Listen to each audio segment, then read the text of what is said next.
This Friday night, tens of thousands of students affected across this country in a massive cyber attack against Canvas, an online platform used by thousands of students, K-12, colleges, universities. The attack happening just as final exams are underway and what hackers say they stole. Hello everyone, welcome to Secure It, where safe kids today turn into smart clickers tomorrow. I'm Ruben, and today we're jumping into something you don't want to miss, the Canvas hack.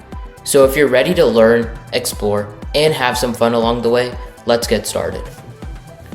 Imagine logging into Canvas to submit your final project, study for an exam, or check your grades, only to find that the platform is down. For millions of students around the world, that became a reality during the 2026 Canvas cyber attack. What started as reports of technical issues quickly turned into one of the biggest cybersecurity incidents to impact the education sector in recent years. A cybercriminal group claimed responsibility for breaching Canvas, exposing student data, and disrupting schools during one of the busiest times in the academic year. In today's video, we're going to break down what happened, why it matters, and what information was affected, and what students can learn from this incident. So let's get into it. Before we start, it's important to understand what Canvas actually is. Canvas is a learning management system used by schools, colleges, and universities across the world. It's the platform where students can submit assignments, complete quizzes, and communicate with teachers, as well as check their grades. For many students, Canvas is a part of their daily routine. Instead of carrying around stacks of paper or constantly checking emails, everything can be organized into one singular place. Because so much information is stored on the platform, Canvas has become a critical piece of educational infrastructure. And whenever a platform becomes that important, it also becomes attractive for cyber criminals. So let's dive into what actually happened. In May 2026, Instructure, the company behind Canvas, announced that attackers had gained unauthorized access to parts of its environment. Soon after, the hacking group known as ShinyHunters claimed responsibility for the breach. According to reports, the attackers claimed they had accessed data connected to hundreds of millions of users from thousands of educational institutions. The information reportedly included names, email addresses, student identification numbers, and messages sent through the platform. Now, it's important to note that reports indicated there was no evidence that passwords, financial information, or government identification numbers were exposed. However, that doesn't mean the breach was not serious. A lot of people think hackers only care about credit card numbers, but in reality, any personal information can be valuable to them. Here's more on the types of data that was exposed. So, full names, email addresses, student ID numbers, and messages and communication systems were exposed, and the cyber criminals did expose these when they hacked the system. But why is this student data valuable? The answer comes down to phishing and identity-based attacks. Let's say an attacker knows your name, your school, and your email address. The attacker can create a fake email that appears to come from your teacher, your school district, or even your university.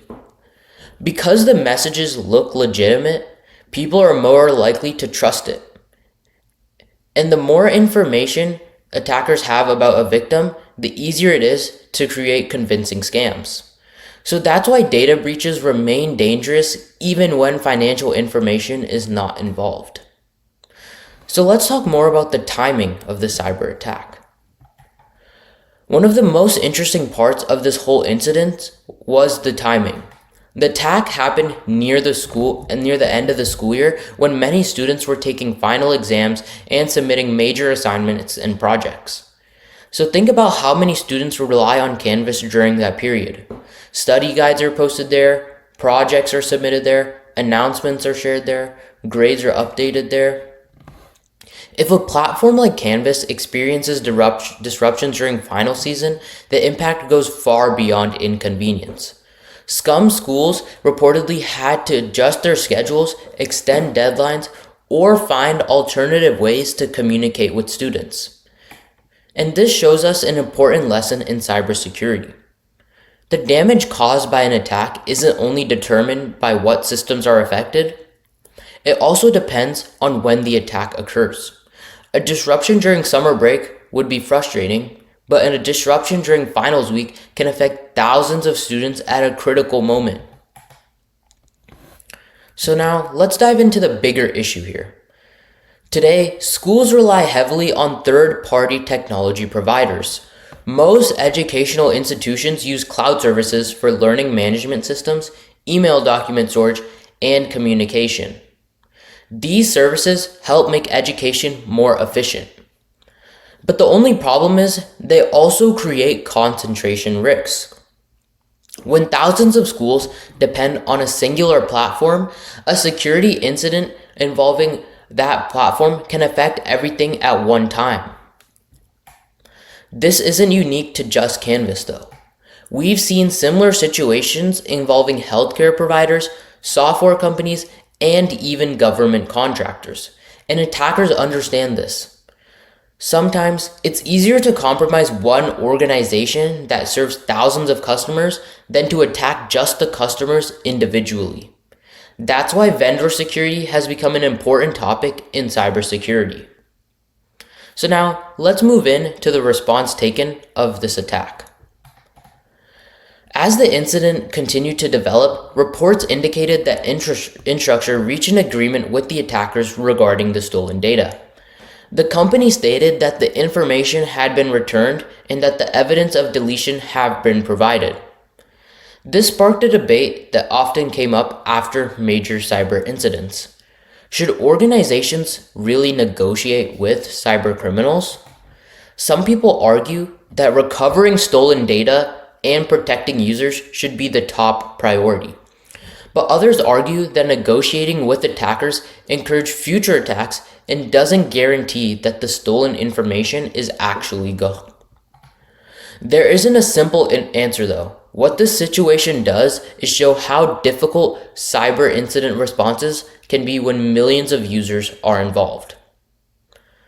So what's the lesson that students can gain from this? Even though the students are not responsible for protecting large platforms like Canvas, there are still lessons we can take away. First, use strong passwords. A weak password is one of the easiest ways for attackers to gain access to accounts. Second, don't reuse your passwords across multiple websites.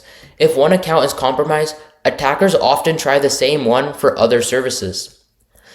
Third, enable multi-factor authentication wherever it's available. Even if someone obtains your password, multi-factor authentication can stop them from logging in. Finally, be cautious with emails and messages. After major breaches, attackers often launch phishing campaigns that take advantage of public attention surrounding the incident. If you receive an unexpected email asking for personal information, verify it before taking action. In conclusion, the Canvas hack was more than just another cybersecurity headline. It showed how dependent modern education has become on digital platforms and how a single security incident can affect millions of students and teachers. As schools continue to adopt new technologies, cybersecurity will become even important. The goal isn't to avoid technology though. The goal is to make sure that systems we rely on are secure, resilient, and prepared for the future threats. So what do you think about the Canvas hack? Should companies negotiate with cyber criminals if it helps recover stolen data? Let me know your thoughts in the comments. And if you enjoyed this video and want more cybersecurity content explained in a simple way, make sure to like the video, subscribe to the channel, and I'll see you in the next one. Thank you.